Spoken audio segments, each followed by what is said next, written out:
San Sebastian, in 1969, gave Francis the golden shell for Rain People. And he's told me, actually a recent story, that if it wasn't for San Sebastian, he would never have gotten the job or be considered for the Godfather. So he owes San Sebastian a great debt of thanks for supporting him and discovering sort of a young talent at the time. And that's the importance of festivals. My philosophy is that when I do a restoration, it should still look like film. It should still be as you remember it in a movie theater. That texture, that aesthetic of film is very important to us. However, that gets lost sometimes in studios or people's taste of the time, that they don't like that look, that it should all be smooth, it should all look sharp and clean and perfect. But it looks so unnatural, looks so like an alien walking through, it's sort of morphing through the film, and it doesn't look natural at all. For us, that's our recipe. We would rather not touch the grain and make sure that the aesthetic of film is still present. The problem that we're going to have in the future is storage and maintaining. We have that now. Hard drives are so fickle, and they die. You could die tomorrow, they could die in 10 years. A film, of course, I can put in a vault, 50, 100 years in the right temperature, I can maintain it longer. Even if I put a hard drive in a proper vault, I don't know if it's going to run tomorrow. So things that are created digitally are more easily lost. And I think the best thing for restoration in that way is, or more the appropriate word is preservation, is making copies and copies and copies.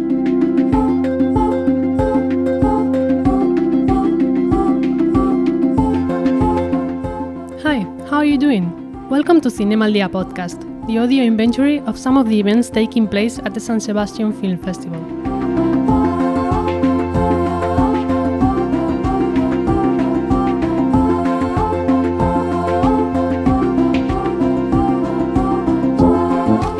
Mockoski, film archivist and head of restoration at American Zoetrope, gave a masterclass on his work with the films by Francis Ford Coppola, including Apocalypse Now, and the films screened in the Klasikoak section, The Rain People, and The Outsiders, the complete novel.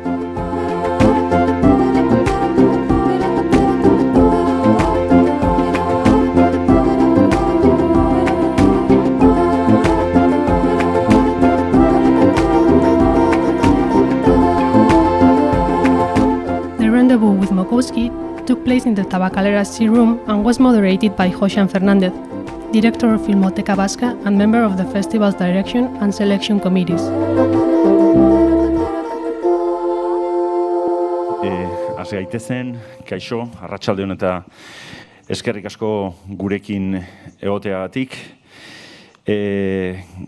Gaur esan dugun bezala edo dakizuen bezala, beste masterclass antolatu dugu, eta gaur gurekin egongo da Mockoski, bera Estatu Batuetan lan egiten du, Francis Ford Coppolaren enpresa handi horretan, jakingo dezuen bezala, eta bere lana da películas zaharberritzea, ez? Orduan bere lanari buruz hitz egingo dugu gaur, eta lan honen garrantziari buruz baita, ez? Bien, decía que muchas gracias por estar aquí. Hemos organizado de nuevo esta masterclass dentro de esta serie de masterclasses que estamos organizando y que tienen que ver también con el departamento de pensamiento y debate del festival. Así que nos planteamos muchas preguntas sobre el mundo del cine y hoy en concreto junto a Mockoski, que es responsable, digamos, de conservación y de restauración en la empresa American Zoetrope de Francis Ford Coppola, pues vamos a hablar ni más ni menos que de su trabajo en las tareas de restauración, sobre todo de las películas de Coppola. Así que es realmente un placer tenerle aquí. Hemos estado hablando estos últimos días con él desde su domicilio, yo desde el mío, para ver cómo preparábamos esto, y quería decirles que al final, por supuesto, tendremos un turno de preguntas. Así que, conforme vaya avanzando la sesión pueden ya ir pensando en ellas, y seguro que el señor Mockoski va a estar dispuesto a plantearlas. Así que Yo sin más le voy a pasar la palabra. En una primera parte nos va a hablar precisamente de todo ese trabajo y de los proyectos de American Zoetrope. Después yo le plantearé algunas preguntas precisamente sobre el mundo de la restauración, más desde un punto de vista también a veces conceptual quizás, ¿no? Y terminaremos con ese Q&A con ustedes. So, James, thank you very much for being here, and it's your time. Gotta make sure this is on. Hello, buenas tardes. Hola. And thank you, Yoshin. And thank you for bearing with me. It's been a year and a half, so I'm going to trust my notes. First trip coming over here in a year, so I thank you for having me. As Yoshin has said, my name is James Mockoski, and I've worked at American Zoetrope and Francis Ford Coppola for about 20 years now. And as the film archivist, I take care of the Coppola family collection of film, video, sound, and not only that, his memorabilia, his props, his costumes, and storyboards. So he has a wealth of material that the family has collected. It's not just Francis's collection, but it's also Sofia Coppola, Roman Coppola, and his wife Eleanor Coppola's film collection and history. So we're going to start here. American Zoetrope was founded in 1969 by George Lucas and Francis Ford Coppola in San Francisco. As you can see, these are the early founders, unfortunately all men and white at that time. But this was a group of people. We had Walter Murch, our editor, who worked with us for the last 50 years, still works for us. John Milius, who wrote Apocalypse Now, and George. And this is before George went to form his own company in San Francisco called Industrial Light and Magic. During this 50 years, when we started in 1969, the doors opened in December 12th, 1969. And Francis and George had the idea to not work in Hollywood. They were filmmakers that were passionate about doing their own projects, and they felt that if they stayed in Hollywood, they would be stuck doing films for the studios that they could care less to do. So George met Francis on the set of Finian's Rainbow, 1966, and he won a prize at USC as he was a student there, and met Francis on the set. He was one of the early filmmakers that graduated from UCLA making a film, showing that a student could make a film at a major Hollywood, and he was working with Fred Astaire at that time. But it was not a film that Francis wanted to do or saw himself doing as a career in film. So George and Francis came up with the ideas like, well, perhaps we have a crazy idea, maybe we do make our own company. And that's how they started working on a film. He said, Francis said, I have a film, actually. I wrote a script for it called Rain People. And it's a low budget, much in the same style that I want to do that I did with Roger Corman back in 1963 with my film Dementia 13. And I just would like to do this film, maybe like a road trip film. This was a film around the time that Easy Rider came out. So it was very much in the same style as Easy Rider. And I have friends that I worked with at UCLA, at USC, and maybe we could do it together as a group that we're familiar with and travel the country and shoot this film on the go. And George loved that idea, and Francis said, so let's do it. So Rain People was the start of our company and what launched American Zoetrope. So in 50 years, Francis and the family has collected a lot of material. And I want to touch briefly before I talk about restoration, sort of another aspect of the archive and what I oversee and curate for American Zoetrope and Francis. But as the archivist, I oversee two aspects of the company. One is our film library, but the other aspect is the memorabilia that I talked about earlier. And we have two museums, both in Northern California. This is probably about 8 hours away from Los Angeles. We have the Geyserville Geyserville collection, which is Francis Coppola's winery that he purchased about 12 years ago. But his first winery is where he lives in Napa, California. Since 1995, when the first winery was built, Francis also had in mind a place where people could come and see the exhibit, see his collection of film, and just sort of, most people were coming to Napa Valley wanted to come and taste wine. And most people knew who Francis was at that time, but generally, if you're coming to Napa Valley, you're wanting to kind of taste wine. But he wanted the ability to educate people of how the film business came to be, the origins of cinema. So, in 1995, he built the exhibit. The first floor is the entry where people could see the history of our company, the history of cinema, a little bit of history of cinema, and about the history of the winery. On the second floor, he had more of a collection, which we call the Hollywood Memorabilia Collection, which is his career in film. However, he thought it was odd that he lived there, and it seemed strange and awkward that as a filmmaker that he had a collection that was so centered on himself. And he wanted that story taken away. And it wasn't until about 2005 that he reconnected with a friend in Denmark. It was a Danish filmmaker named Henning Carlsen. And we knew Henning for a long, long time. But Henning had a beautiful private collection of magic lanterns. And he was getting up in years. He was about 80 at that time when we traveled to visit Henning. And Francis and him sort of were pondering what would happen to the collection. He said, my biggest fear is I collected this since I was a kid. I had my first magic lantern, and it would be so sad that the collection would disappear or be broken up. And Francis said, well, this is what I've had in mind for a number of years, is that perhaps we could somehow find a way to bring it to California and have it on display, because this is exactly what I want to teach people about, is I couldn't be a filmmaker without the idea of the magic lanterns, the early pre-cinematic devices, what came about with the explosion of lanterns film, magic lanterns, and zoetropes, which gave you that illusion of motion. And if some smart person didn't think about putting these two inventions together, you wouldn't have cinema.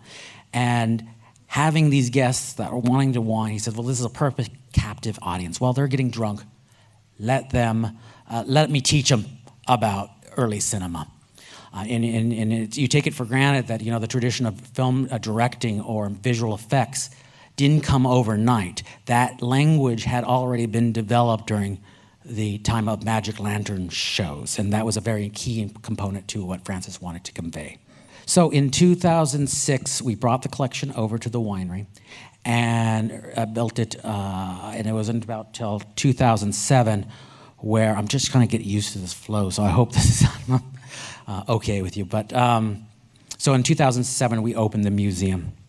And the other interesting thing about this collection is that because it came from Denmark, this is also the origins of our company. American Zoetrope came about, the name of the company came about with a trip between George Lucas and Francis when they came and visited Denmark, Copenhagen, in the mid to late 60s before they shot Rain People.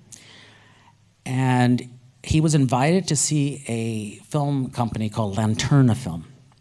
And Lanterna Film was a group of guys that were young, passionate students, young filmmakers that were doing what they wanted to do as filmmakers. And that was the inspiration, that was the moment that Francis and George said, yes, we could do this, and this is exactly the model that we could try to do in Northern California. They're not under anyone's thumb of making films for someone else. They're making films for themselves, and that was key to them. So Of course, he couldn't name himself American Lanterna after the Magic Lantern. He said, well, okay, they have Lanterna film for Magic Lantern. We'll name our company Zoetrope after the device that gave you that illusion of emotion and brought that to the United States. So lastly, I'll end with, before I go into restoration, I want to talk about sort of the second museum, which is where I had talked about not wanting a collection at home where it was focused on his career. He moved that collection about an hour west of his winery and established a collection that was focused on his career, the Oscars, the Godfather desk, which is on the top up there, all the scripts, storyboards, and the costumes that we acquired after we shot Dracula. And our collection continues to grow, and we find things in very unusual places. So this story, this is a film, I don't know if anyone's familiar with a film from 1974 called The Conversation. And it was a film that he shot entirely in San Francisco. And we had nothing. We had no props, no costumes or anything. But I found out about 10 years ago that they were going to destroy a hotel where this was shot. And I said, well, wouldn't it be funny? Let's go check it out before they destroy it. And I went up to find the rooms that the film was shot in. And if you're familiar with the film, the bathroom plays a key role in the film. Not to give anything away. But when I went into the room, it was identical. In 40 years, this hotel hadn't changed a thing, which is probably why it ended and it was sold off. But I talked to the owners. I said, wouldn't it be interesting? Could it possibly that we take all the furnishing and everything out of this room so we maybe one day could put it on display? And we actually did before the pandemic hit. We actually put the toilet on display for a museum. So it does make a conversational piece. So we couldn't have all that beautiful collection if it wasn't for our film library. And Francis is lucky that as a filmmaker, he retained the rights to many of his films. And not a lot of people in the film business were able to fight to maintain his rights. And he was one of the lucky few that was able to do that. As my role of the archivist, I preserve his collection of film. I vault it in the proper vaulting spaces in Hollywood and Northern California. Generally, we maintain the property in our vaults. We don't have it with any of the studios. We have found over time that studios care about the newest film, and sometimes a lot of the older catalog titles have been discarded, or a lot of the assets haven't been cared for. So Francis always protected, and he saw that even on the very earliest days when he was working with Paramount, that a lot of the films had been discarded, and he wanted to make sure that the films were protected. So he fought to keep his stuff vaulted in his own protection. So I also provide access to our distributors, and I also more recently work on the restorations for Francis. And it started, our first restoration that we did was not too long ago. It was about 2016, where we worked on Cotton Club. And Cotton Club was one that we started with MGM. We didn't actually, this is one of the titles that we didn't own at the time, but we got the rights from MGM. And we worked with MGM, and we worked with a lab down in LA.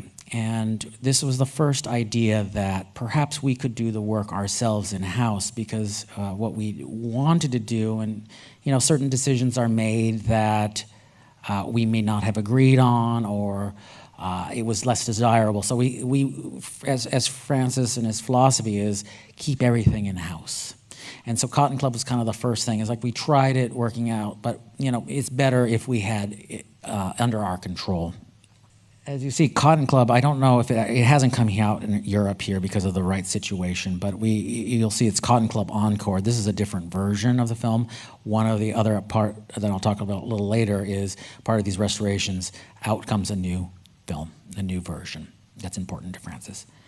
Encore, Francis, during this restoration, always had in mind that he wanted to offer something different in 1983, but wasn't able to because he didn't own the film at that time, and he fought with the producers, he fought with the studio heads to make his film. But because he was a work for hire, he didn't have the control he would have, as if like Apocalypse Now or the other films that he had worked on.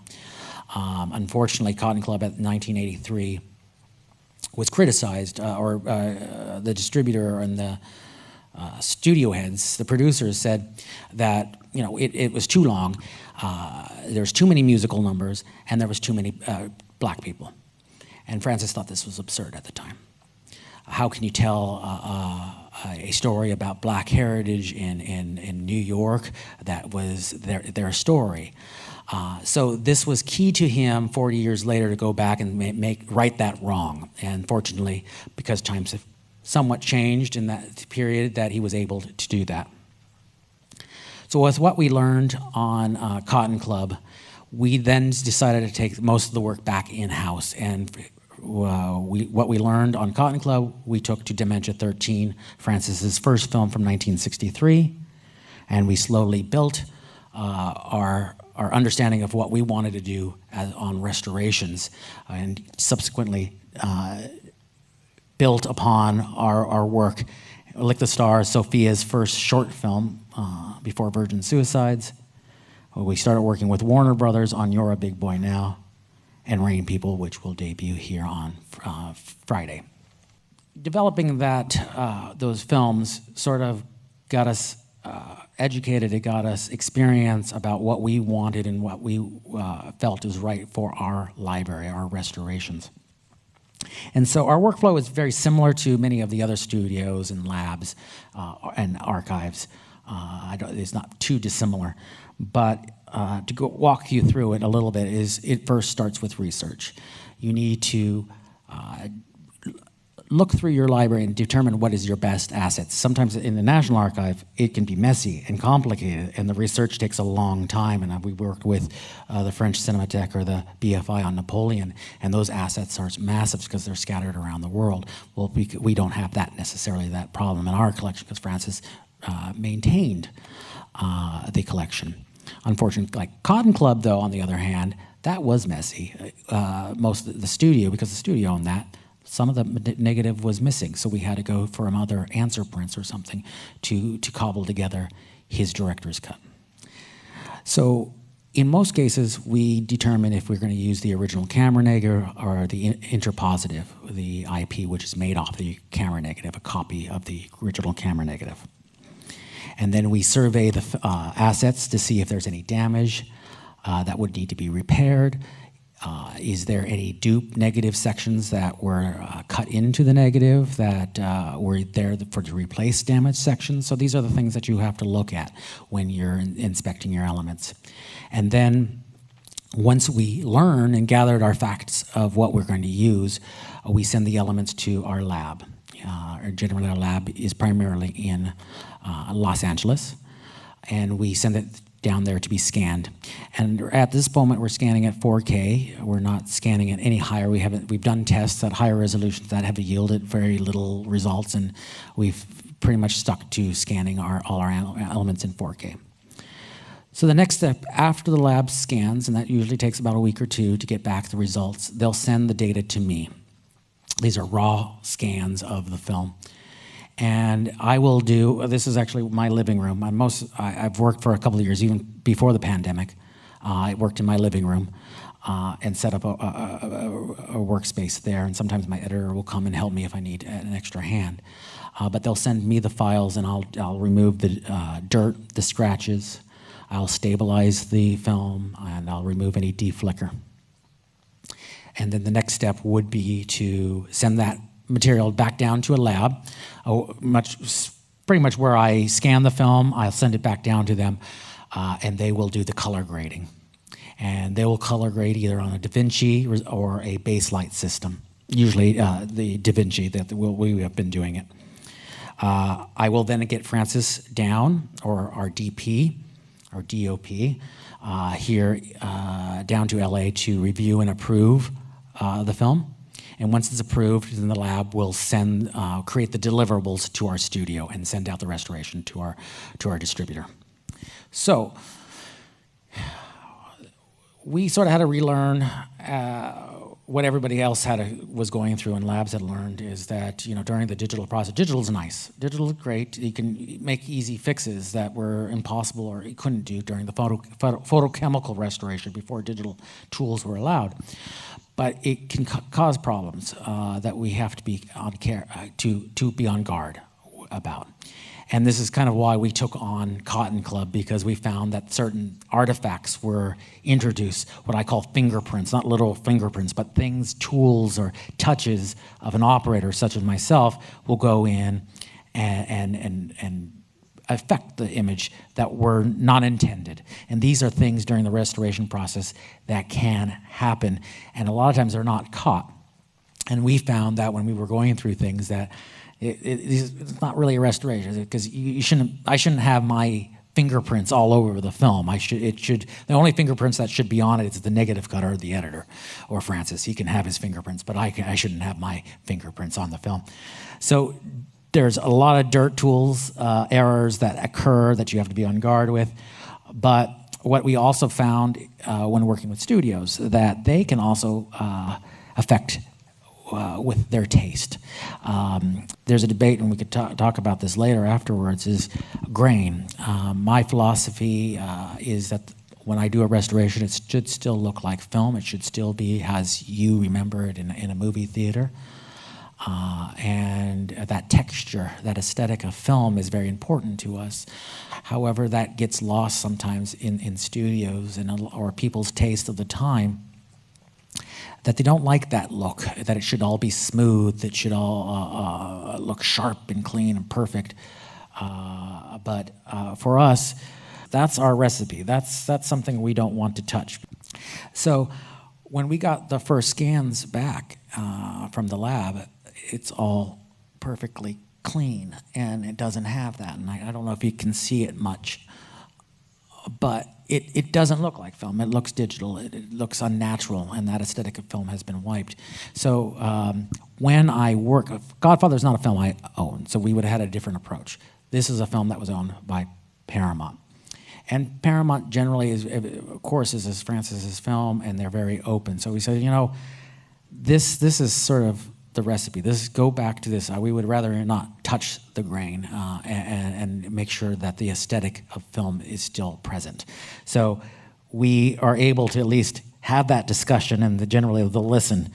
But generally that is a fight in studios, and people will decide that they like this better, which is fine, but it's not what we as a library. So, I'm not going to say what studios can do with their other films. That's their choice. But for our films that are personal by Francis, we at least thankfully have a say of how we can guide them to how our film should look. Well, when they do this process of the lab, it's called neat.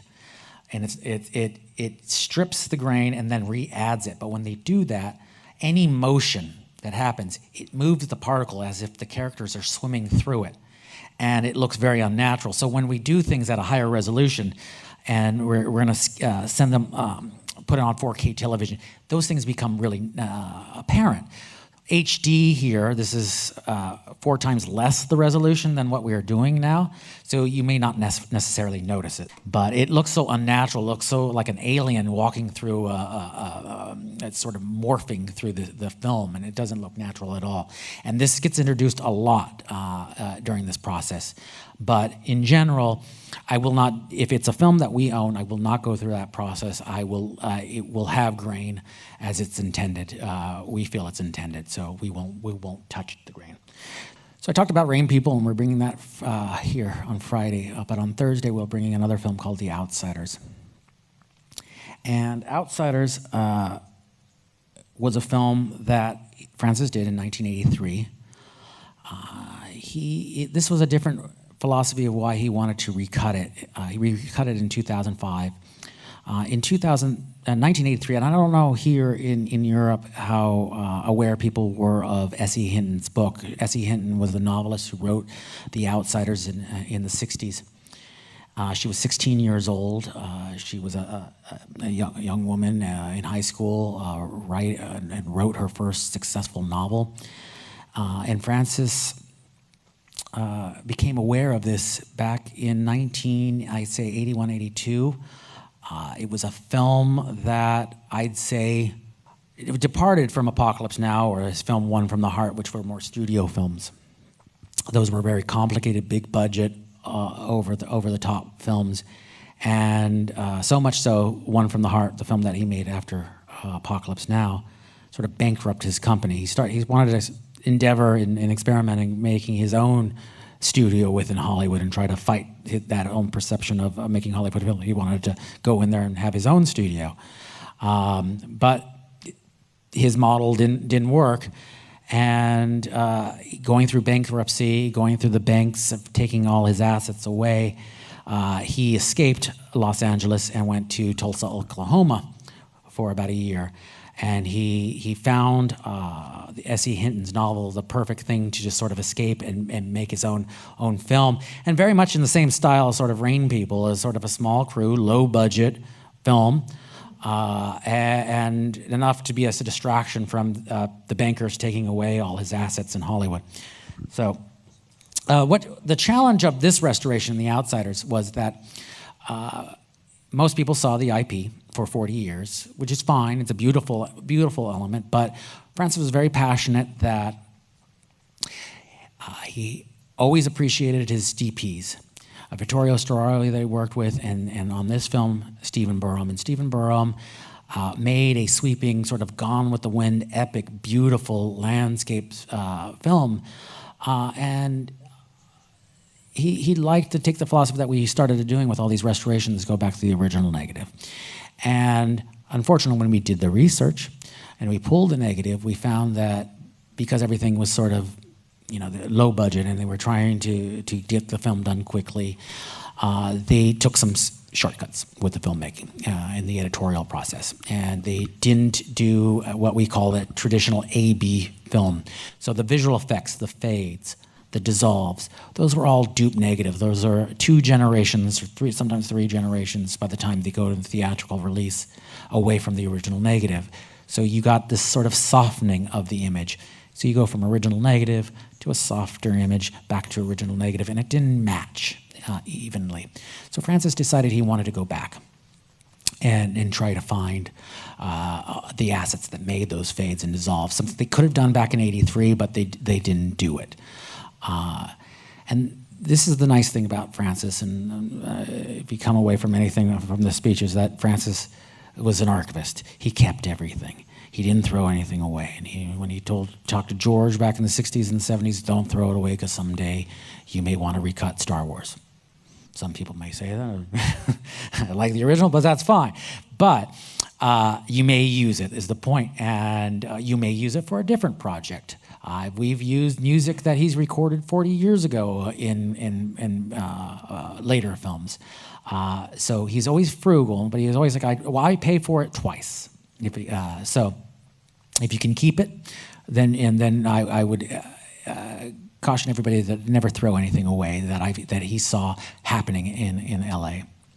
So we were fortunate that he made my job easy as an archivist, that we had all the original elements that went to create these fades, these dissolves, the composite shots, the beautiful optical work that Robert Swarth did and Stephen Burham did for The Outsiders, and recomposited it digitally. So there was no difference in resolution. And that for him, he wanted to preserve that, to make sure that it was even throughout the entire film and that there wasn't large shifts in quality that you would pretty much notice in a 4K environment.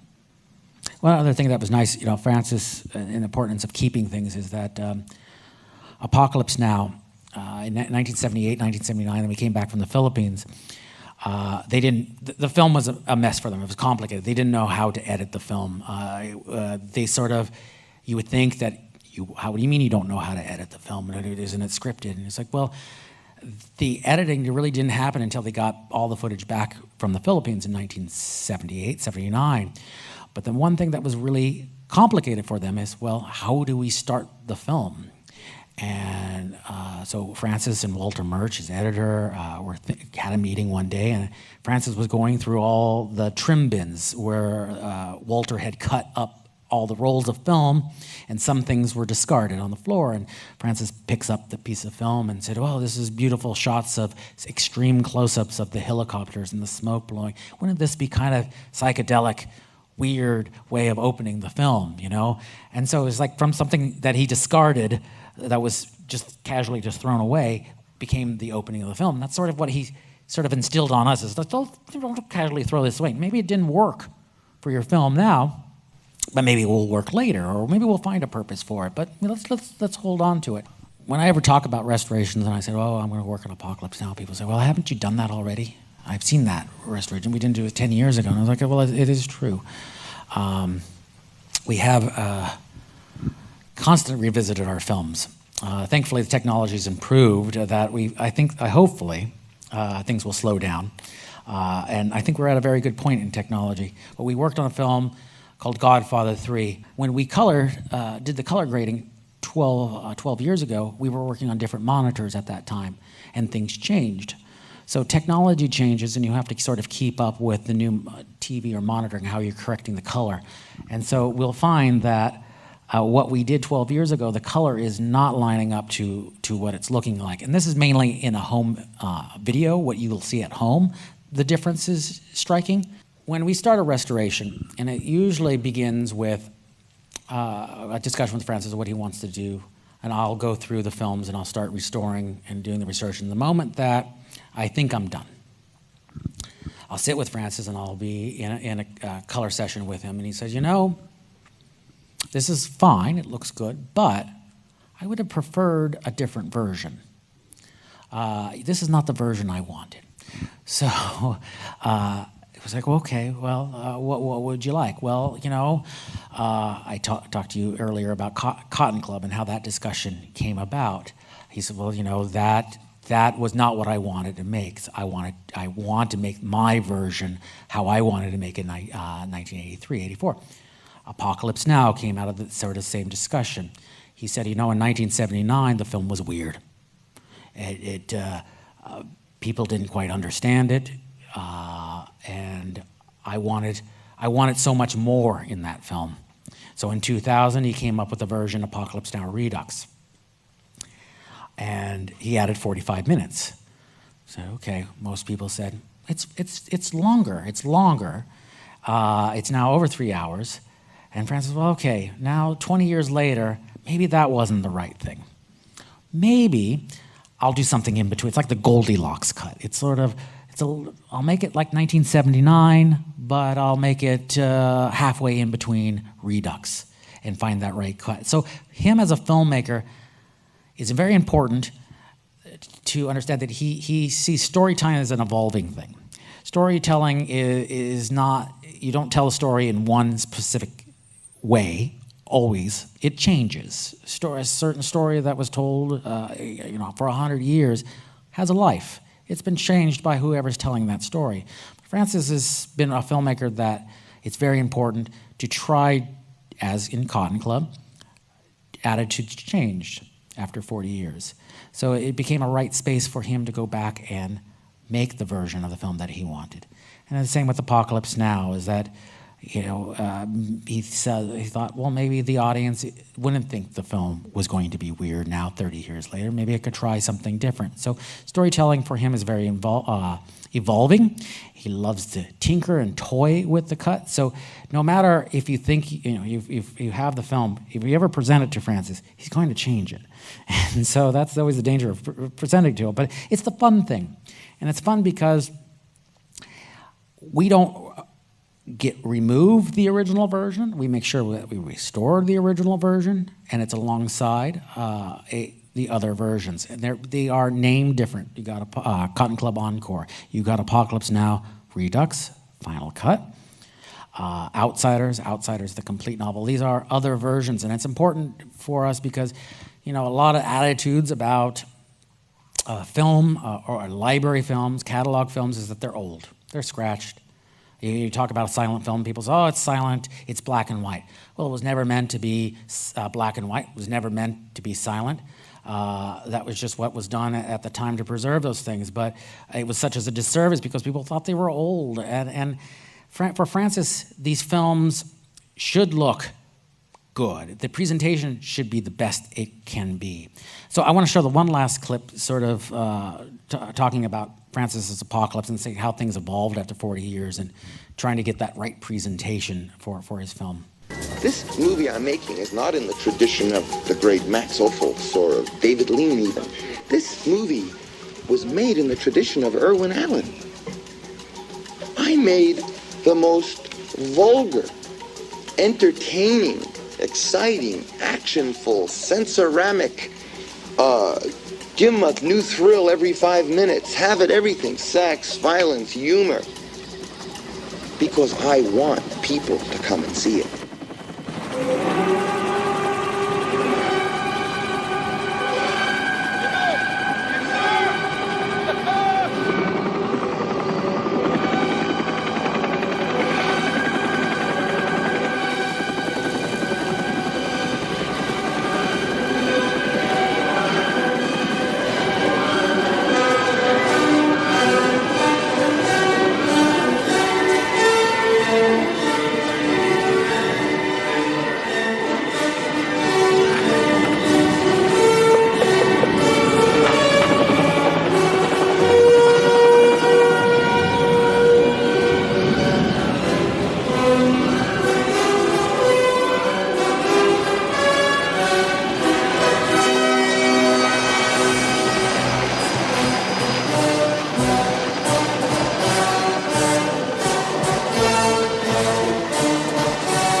So the line where Francis says in the very beginning is he wanted people to come and see it.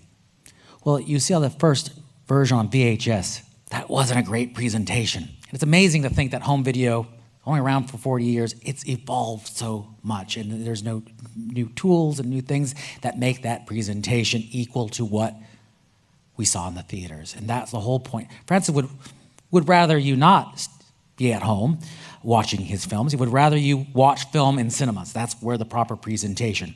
I hope after the pandemic, people go back to theaters, and that's how we encourage. But the home video environment is equal. It's not, it is now a great presentation that's been fun to explore and watch it evolve at the time, and I think we got a great presentation.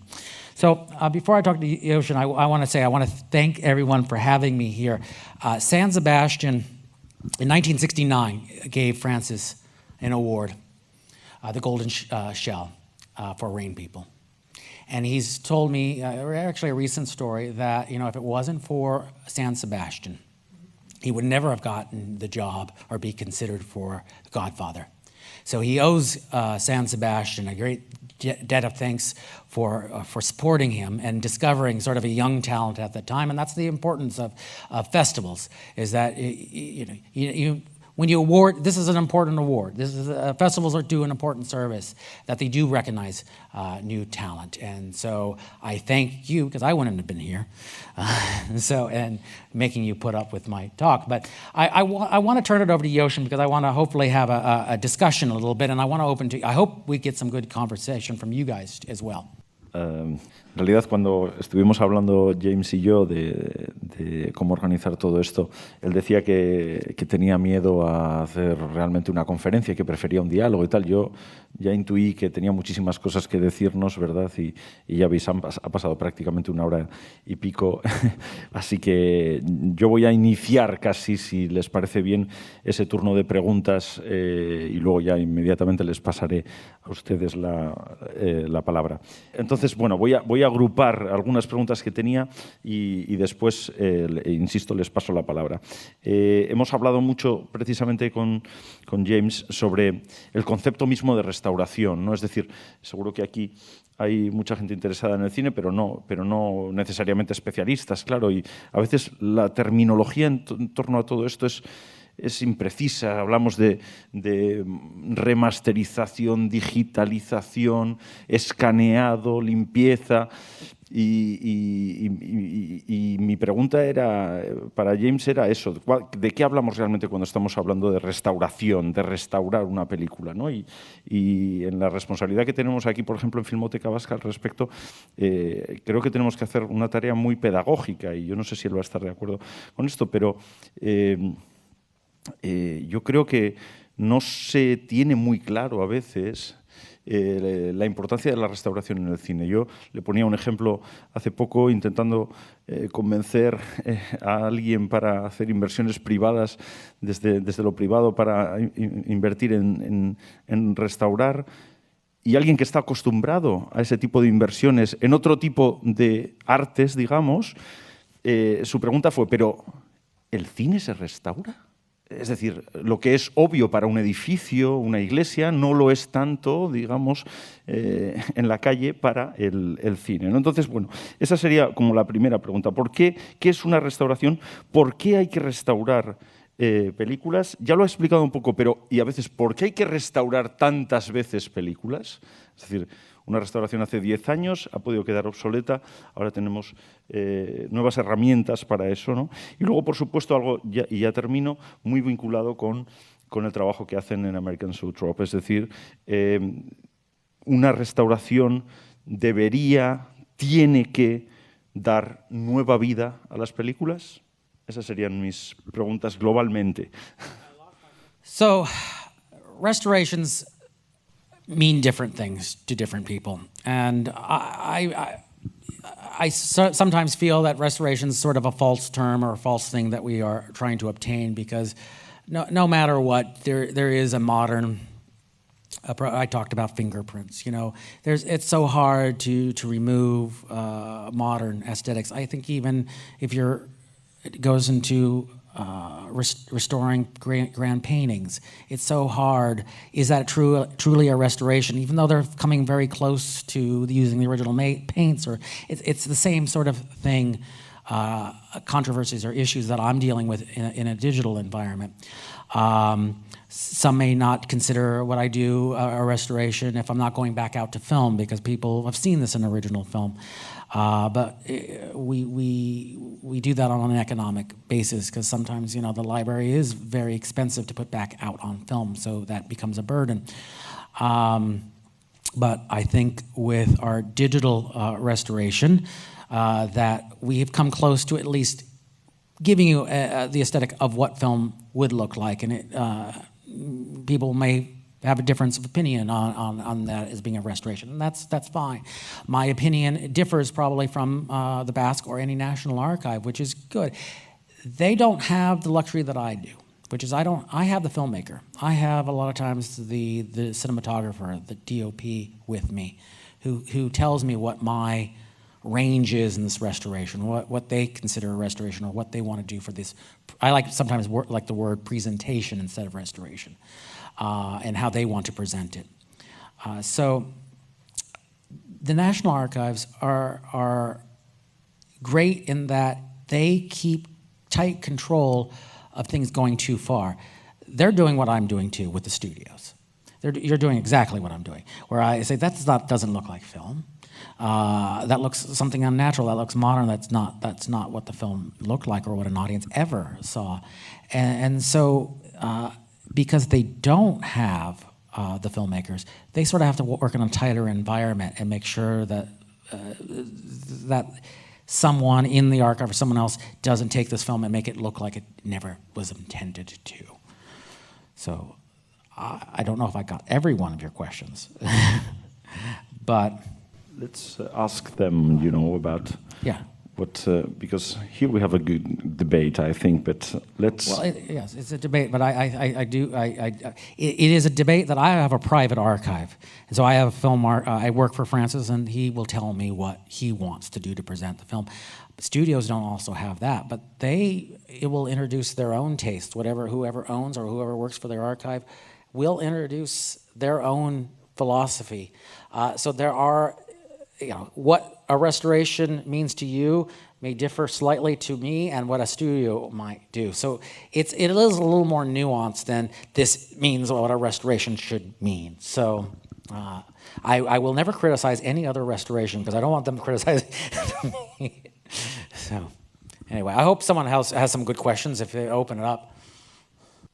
My question is where is going the future of restoration? Because now filmmakers film in digital. I mean, some like Little Woman from Greta Gerwig was filmed in analog, but maybe some films that are now shot in 8K maybe in 40 years don't look as good as now. So how are we gonna restore like digital film?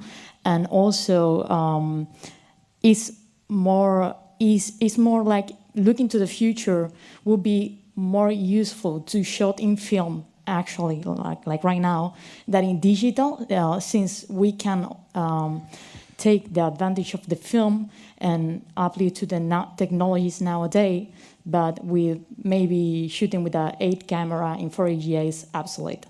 I would take your first part before I forget. It's the problem that we're going to have in the future is storage and maintaining. We have that now. Hard drives are so fickle and they die. They could die tomorrow. They could die in 10 years. A film, of course, I can put in a vault, 50, 100 years in the right temperature. I can maintain it longer. I don't have. Even if I put a hard drive in a proper vault, I don't know if it's going to run tomorrow. So things that are created digitally are more easily lost. And I think the best thing for restoration in that way is, or more the appropriate word is preservation, is making copies and copies and copies. So if one thing fails, a lot of our films right now are new films that Francis and the family are shooting are on digital. And I have to have 3 copies of everything. If one tape dies, then I have to go back to do that. I will say that, for film and the future of it, I sort of hope, and I know many people like me before have said this, that where do we go? I kind of feel like we've leveled off. I don't know if this is answering your second part of the question, but I want to think that we've sort of plateaued. We have a good space. That 4K is good. It's getting the resolution of the film. I don't know what more. And you could see that in the Apocalypse Now example, after DVD and you got to Blu-ray, 4K was, for DP, for a filmmaker, they see that the details and they see it and they love it and they don't want to lose any of that information. For general public, it's sort of getting harder to know the difference. So to justify going from 4K and scan your film next in 8K, it becomes harder to justify going and spending that money. It is double the amount of money for what reward? So I feel that the only thing that will probably come back is the color differences in the monitor. That will change over time. But I at least don't have to go back and rescan the negative, that a lot of the work that I have done can be preserved and be used for the next effort. So I don't know if I got everything of your thing, but thank you, James, for coming. I have a question about Francis and your work together. Francis seems to be such an archivist and technologist, and everything's named after Zoetrope and Magic Lantern. Over the last 60 years, has he tried to develop any new technologies? Obviously, George Lucas and Skywalk films, there's been so much questions around innovation. have you tried to play with new technologies of projection or processing or scanning, or are we still kind of just working on kind of digitizing? Well, for Francis, his experimentation comes on set. That's primarily his focus as a filmmaker. He's interested in production. So he's always, back from the early 80s, he was one to pioneer this idea of editing on videotape. Instead of waiting for all your dailies and films, he wanted to be able to cut the scene that day. Well, in film, you have to wait a couple of days. You have to send the negative to be processed, and in the process, someone has to cut out all your negative. And he says, that's a waste of time. That slows me down. And so he brought that sort of early concept of digital editing, Avid and Premiere, based on that concept back at that time.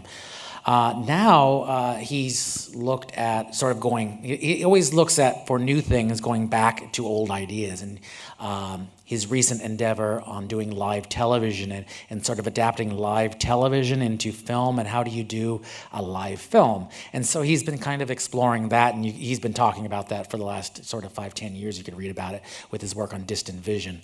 So that's kind of where his experimentation lies, is mainly on production. On the restoration side, not so much on striking new innovation. I was talking to you earlier. During the restoration, a lot of times I have a light hand. I don't push restoration too far if it doesn't look natural. If there's a problem that we can't solve, I sometimes just rather leave it, because sometimes the cure is worse than the problem. We tend not to experiment or too far. We still want the film to look as it does. So I hope that answers your question. Well, I have like two questions, and they are like completely different. So the first one, like, how do you work in not like, because you're saying the word natural all the time, but does it risk like all the images like looking like homogeneous at the same at the end? And how like do you think about not like making everything look like the same kind of images? Because for me, for example, these restorations, they all feel like whatever, like looking at like a blockbuster, but it might like risk the uniqueness of the movies in a way, I feel. So how do you work with that? So your question is not making the film look the same. Well, it's a good question, because we try to keep the original aesthetic of the presentation as people would have remembered it back in that, so sort of the original effort. And so with the original presentation, we try to preserve that as well, so people have that as an option. But if anyone wanted to go back, they can unwind what I'm doing. So when you talk about a restoration, people say, the fingerprints, is like you're leaving that permanently. When I scan the negative or do the cleanup, those are reversible. Those things can go back. So if you didn't like the presentation, I apologize. But this is how, Francis, when he looks at this is sort of, he gives his blessing of what direction. He gives me the direction of how far we should go. I don't know. I mean, the process is not adding as you say, homogeneous flattening. It is what the negative looked like. We're not enhancing it. We're not doing anything that wasn't there originally. So what you might be picking up in or might not like is the look of the negative. And you might have been used to, and this is what we get all the time, is that people loved what they saw in theaters 40 years ago. But that's hard for Francis, because when it went to theaters, it went through so many people's hands, and so many people put fingerprints on it. The labs might have scratched it, or they introduced something that he cringes and says, well, this is not what I saw as the film.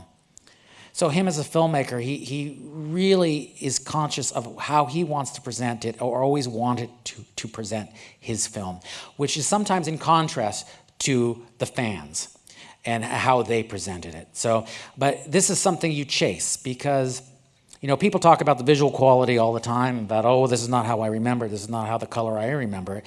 But there are so many variables in theaters, and you know that when you go see a film, on film, it could look different from one theater to the next. Well, who's to say which theater is correct? You know, and it could look differently than what Francis saw it in a theater in LA. That's hard to chase. And there's always a debate about audio. You know, that it's not how it should be the original presentation. But how people saw films in 1983 or sound, those speakers don't exist anymore. So even now, the film is going to change. In 40 years, it's going to sound different to us because speakers change, technology changed, and this is not something we can't fight. But what we can do is try to make sure it at least is the presentation that Francis wanted originally, and that's why I show those pictures, is that the studios sometimes will introduce sort of a homogeneous look or taking the grain off, and I'll at least try to fight against that. So it's a good discussion because it is something that we have to, but it's a latitude of a discussion of how far to go with the tools, you know, to make it still look like it did. But I'm never going to make it look exactly how you remember it. So. Again, another question about color grading. What happens if Francis sees the footage and say, I actually don't like that because I know how doing color grading works, like you have the trees and everything like that, at least in like a regular movie. So if you have to change something, you have to start from the beginning to do the color grading again, or is just small adjustments? That's a good question. Color grading always starts with a reference, what he's approved in the past. Usually we'll have a print that was originally released, and that's our Bible. That says our instructions of how the color should look. So generally, it's reassuring the filmmaker that we haven't done anything different. And when we did Godfather, I mean, he did have concerns about, he didn't remember it a certain way, but we then showed what the Gordy Willis, the DP, had approved. And he said, oh, well, he will never overrule his DP. And he said, well, if that's what Gordy Willis approved, then I'm fine with it. But it is sort of, we will start with the reference. And sometimes, because with the new tools or the new monitors, we have to change things slightly. So this is kind of the importance of why I'm lucky to still have our DP to give the guidance of what they should do or what latitude, as in the new process called HDR, which is called high dynamic range. It's brighter, and they will set that discussion of how far to go, how bright certain things is. We had a discussion with Francis and Vittorio about Apocalypse Now, and colorists are great, but they love to take tools and push it as far as they can. If they're new, we might as well push it. So when you have a helicopter that's carrying Robert Duvall's surfboard into the war, but the colorist is like, well, now I have this tool to get all this definition and all this color and beautiful skies behind it and these clouds.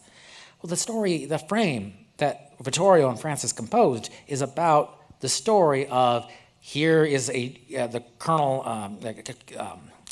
Duvall's character going into war and the absurdity of taking a surfboard into Vietnam. And that's what I want people to get. I don't want them to look at the clouds. And so you have to dial that back to make sure that the appropriate thing is in focus. So, and to answer your question, no, if there is discussions like that, we don't have to unwind it. It's usually, we can change it on the fly. But I spend 2 weeks, our colorist will spend 2 weeks matching it, and then we'll come in a day, and it's usually just tweaking, small changes. Yeah, good. Yes, sorry for my English. My English is not Translator. very... Would you like to speak Spanish? No, I can. I will try. Okay. I'll try in English. Have you been in a low situations or rights from the studios and situations, difficulties, no? Because the contracts say that and we can do that, or because you have talked a little bit about when the filmmaker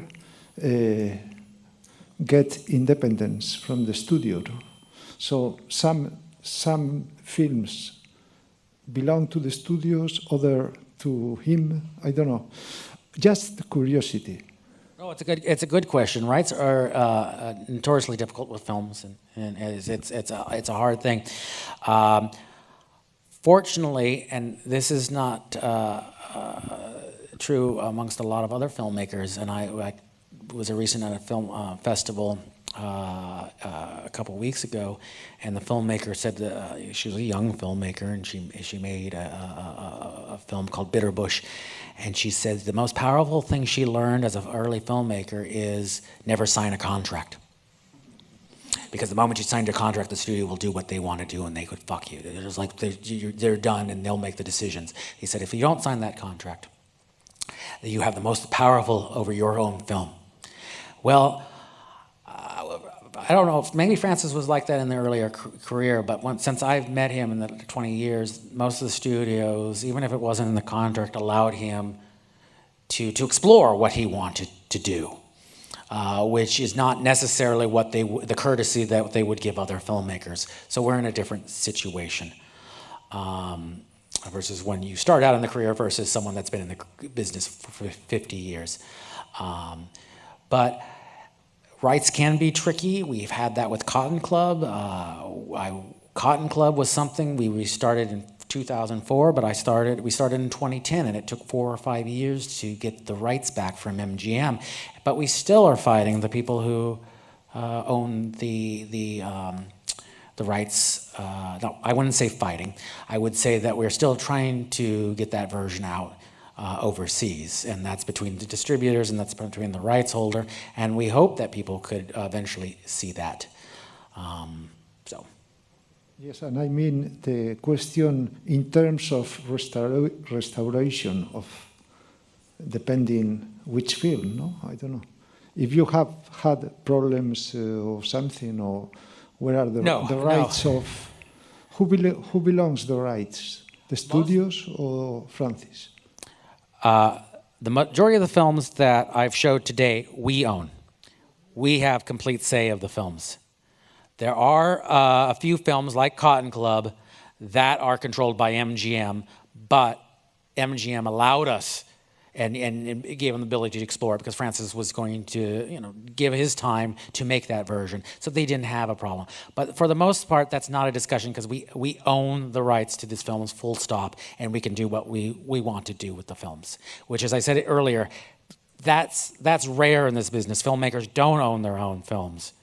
It's owned by studios or distributors, and that's a harder discussion. But fortunately, Francis saw the need to fight to keep those rights in the very beginning. So fortunately, I don't have to have too many of those fights. But when we do, we usually win. Muy bien, pues yo no sé ustedes, pero creo que James Mockoski ha conseguido no solamente darnos ganas de ver The Outsiders y Rain People, que son las que están programadas en Klasikoak, creo que también nos ha dado ganas de repasar toda la filmografía completa de Coppola, ¿verdad? Así que les voy a pedir un aplauso muy fuerte para James Mockoski. Thank you very much, James. Thank you.